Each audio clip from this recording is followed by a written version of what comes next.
ওই যে কথায় আছে না, কিছু কিছু রাস্তা তোমায় এমন জায়গায় নিয়ে যায় যেখান থেকে তুমি তো ফিরে চলে আসো, কিন্তু তোমার মনটা ঠিক সেখানেই থেকে যায়।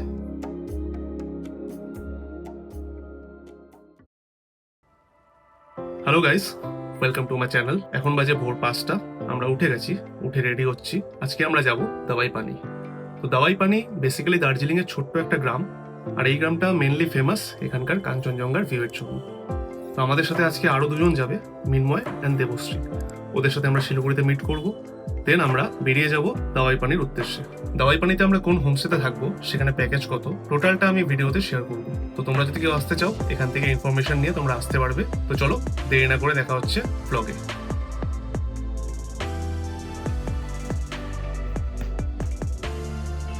তো আমরা এখন আমাদের ডেস্টিনেশনের দিকে যাচ্ছি।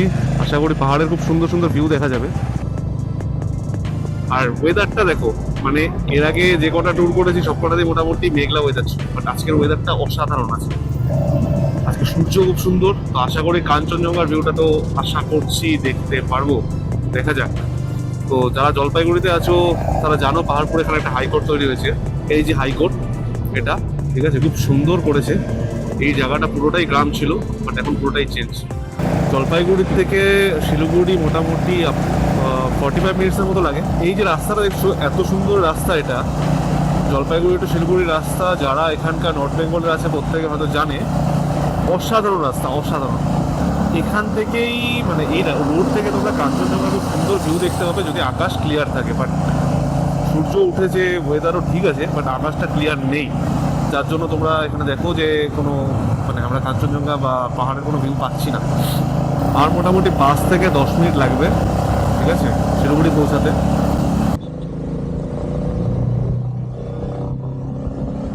শিলিগুড়ি ঢুকে গেছি গাইস। শিলিগুড়িতে বেসিক্যালি প্রচুর ট্রাফিক প্রবলেম, দেখুন মানে এত গাড়ি। তো এখানে ফ্লাইওভারের কাজ শুরু হয়ে গেছে, বেশি দিন লাগবে না হয়তো। ফ্লাইওভারটা কমপ্লিট হয়ে গেলে তো আলাদাই হয়ে যাবে ভাই। ওই যে মিনময়কে দেখতে পেয়েছি, তো ওর ওয়াইফ আছে এখন।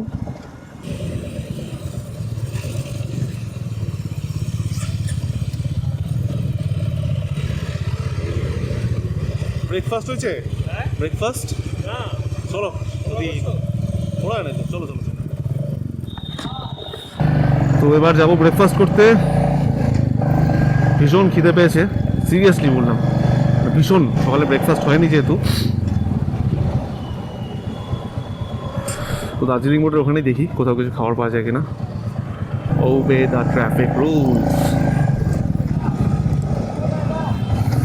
মহানন্দা ব্রিজ ক্রস করছি, সামনে জংশন। জংশন মোটামুটি সবাই হয়তো চেনো, কারণ এখান থেকে বেশিরভাগ কলকাতা বা বাইরের বাস যেগুলো আছে সব এখান থেকেই পাওয়া যায়।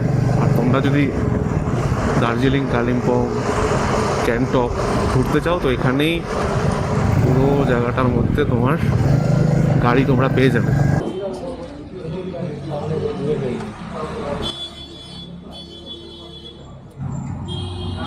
साबुन वाला चम्मच। যেটা হচ্ছে মিনময়, দেবশ্রী। তো গাইজ আমাদের ব্রেকফাস্ট কমপ্লিট। তো ব্রেকফাস্ট কমপ্লিট করে আমরা এখন বের হয়ে গেলাম। এখান থেকে অ্যারাউন্ড 68 কিলোমিটার্স লাগবে। এখানেও দুটো রুট আছে, একটা রুট রোহিণী হয়ে যায়, একটা রুট রংটং হয়ে যায়। তো আমরা আজকে রংটংয়ের রুটটা দিয়ে যাব, কারণ রংটংয়ের রুটটায় ভিউ খুব সুন্দর পাওয়া যায়। তোমরা বাঁ দিকে যে রাস্তাটা দেখতে পাচ্ছ, সেদিক দিয়ে গেলে পরে রোহিণী হয়ে আমরা চলে যেতাম। বাট আমরা অল্টারনেটিভ রুট নিচ্ছি একটা, যেটা হচ্ছে তোমার রংটং হয়ে আমরা যাব। এটা হচ্ছে শুকনা ফরেস্ট। ও, এই মন পুরো খুশি হয়ে গেল।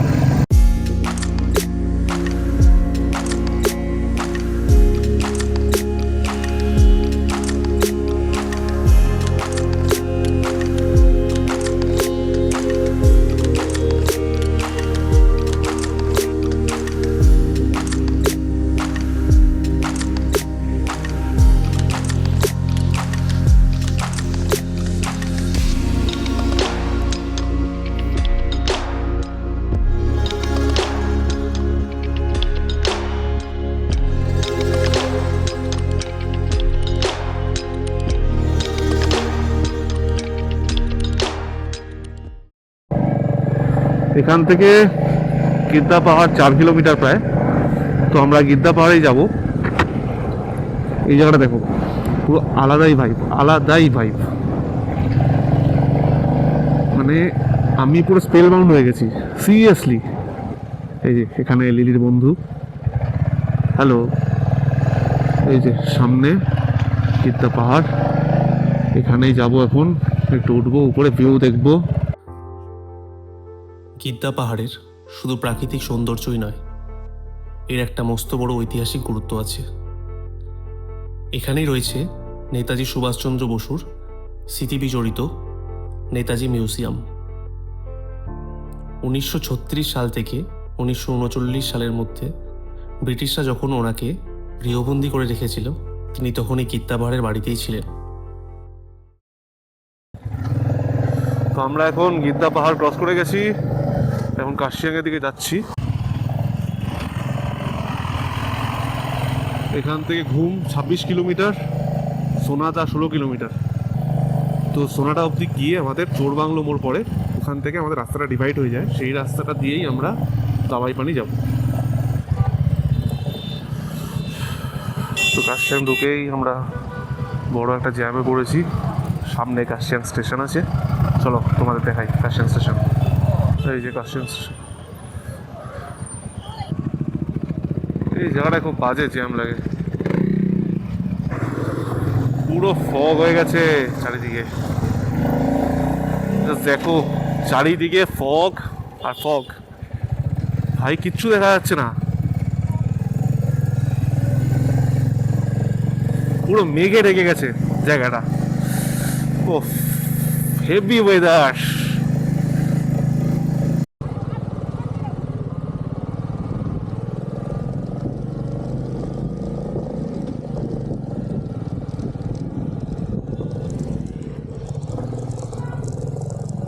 সামনেই জোরবাংলো মোড়, তো জোরবাংলো মোড় থেকে আমাদের ডান দিকে যেতে হবে।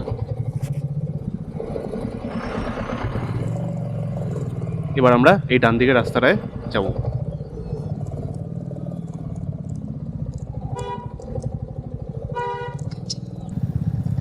তাগদা ফরেস্ট এটা, ওকে। ও ভাই কি ভিউ!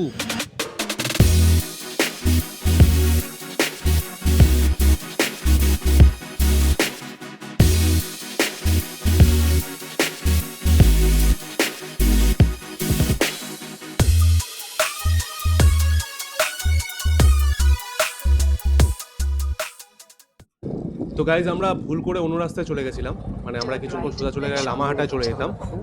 বাট রাস্তাটা অ্যাকচুয়ালি তোমরা যখন চোরবাংলো মোড় থেকে আসবে তখন তার বাঁ দিকে দেখবে একটা রাস্তা উঠে যাচ্ছে, সেই উপরে খাড়া রাস্তা দিয়ে তোমাদেরকে উঠে যেতে হবে। রাস্তাটা ভীষণ খাড়া, দেখো তোমরা।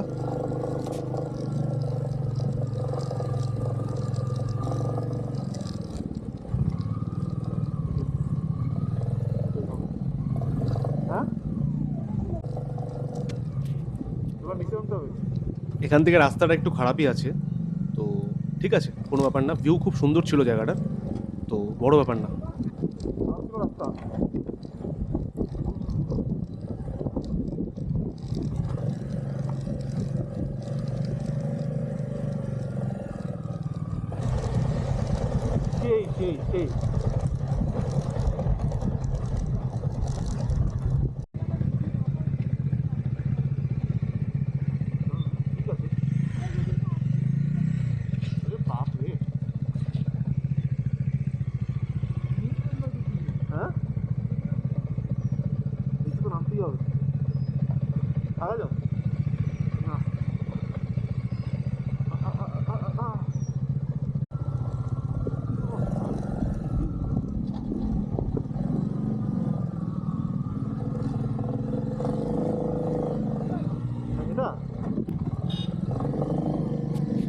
তো গাইজ আমরা ফাইনালি হোমস্টের কাছাকাছি পৌঁছে গেছি।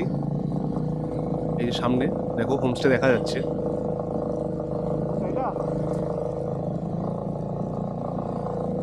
এই রাস্তাটাও যথেষ্ট খারাপ।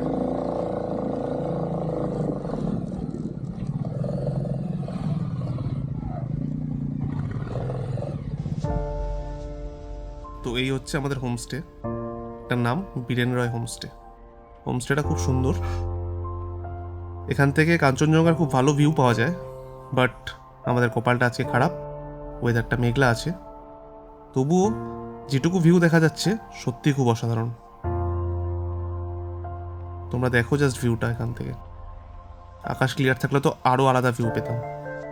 তো ঢুকেই আমাদেরকে ওয়েলকাম করা হলো চা দিয়ে। আমরা চা খেয়ে কিছুক্ষণ ভিউ এনজয় করলাম। এই হচ্ছে আমাদের রুমটাও খুব সুন্দর, এটা ভিউ রুম। দুটো বেড আছে এখানে, দুটোই ডাবল বেড ছিল।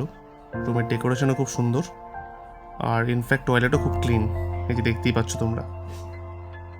চলো তোমাদেরকে বাইরের কিছু ভিউ দেখাই। এখানে আরও ছোট ছোট কিছু কটেজ আছে, তোমরা চাইলে এখানেও থাকতে পারো। এখানের প্যাকেজ আমাদের পড়েছিল 1500 করে পার হেড, তার মধ্যে লাঞ্চ, ডিনার এবং পরের দিন সকালের ব্রেকফাস্ট ইনক্লুড ছিল। এখানে বনফায়ারের ব্যবস্থা আছে, তোমরা যদি করতে চাও এনাদের বলে দিলেই এনারা ব্যবস্থা করে দেবে। এখন আমরা এসেছি লাঞ্চ করতে, আর এই ছিল লাঞ্চের মেনু: ডাল, ভাত, ডিমের কারি, বাঁধাকপির তরকারি, পাঁপড় ভাজা।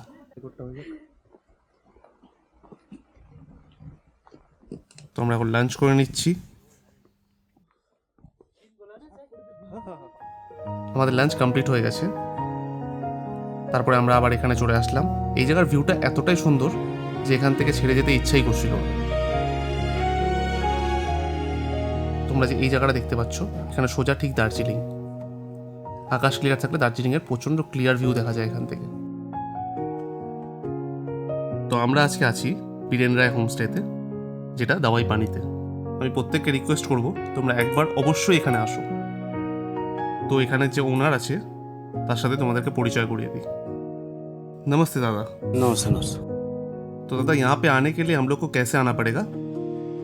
देखिए यहाँ से तो हम लोग क्रॉसिंग होकर जल्दी आ सकेंगे, मांगपू होके भी आ सकेंगे, भाया टिस्टा से वो होके भी आ सकेंगे। দাদার এখানে খাওয়ার সত্যি খুব সুন্দর, অসাধারণ টেস্ট, আর হোমস্টেটার ভিউ অসাধারণ। তো তোমরা যারা যারা আসতে চাও, আমি স্ক্রিনে নাম্বারটা শেয়ার করে দিচ্ছি, তোমরা এই নাম্বার থেকে বুকিং করে চলে আসতে পারো। তো আমরা এবার একটু রেস্ট নেব, তারপরে সন্ধ্যাবেলা আবার আসবো। সন্ধ্যাবেলা এখানে আমাদের বনফায়ার বলা হয়েছে, তার সাথে চিকেন তন্দুরি আছে। তো চলো তোমাদেরকে সন্ধ্যার ভিডিও দেখাই। দাওয়াই পানি নামের একটা গভীর মানে আছে। পাহাড়ি ভাষায় দাওয়াইয়ের মানে হলো ওষুধ, আর পানি মানে জল। এখানকার এক ঔষধি ঝর্ণার নামে এই জায়গার নামকরণ। কিন্তু কুয়াশা ঘেরা এই পাহাড়ি রাস্তায় বাইক চালিয়ে যখন আমি এখানে এসে পৌঁছলাম, তখন বুঝলাম শুধু এখানকার জল নয়, পাইন মনের নিস্তব্ধতা আর মেঘেদের এই শান্ত ছোঁয়াটাই আসলে একটা ওষুধ। শহরের সমস্ত ক্লান্তি আর মানসিক চাপ এক নিমেষে যেন গায়েব হয়ে গেল। আমার নিজের অভিজ্ঞতা থেকে বলছি, মন ভালো করার জন্য দাওয়াই পানির চেয়ে বড় ওষুধ আর হতেই পারে না। তো গাইজ আমরা এবার ডিনার করতে এসেছি। ডিনারে আজকে আমাদের ছিল রুটি, আলু ভাজা আর চিকেন কষা। তিনটে খাবারই খুব সুন্দর ছিল, আর বিশেষ করে রুটিটা খুব সফট ছিল। তো চলো ব্লগটা আজকে এখানেই শেষ করছি, দেখা হচ্ছে কালকের ব্লগে। তোমরা ভিডিওটা লাইক করো, শেয়ার করো এবং সাবস্ক্রাইব করো।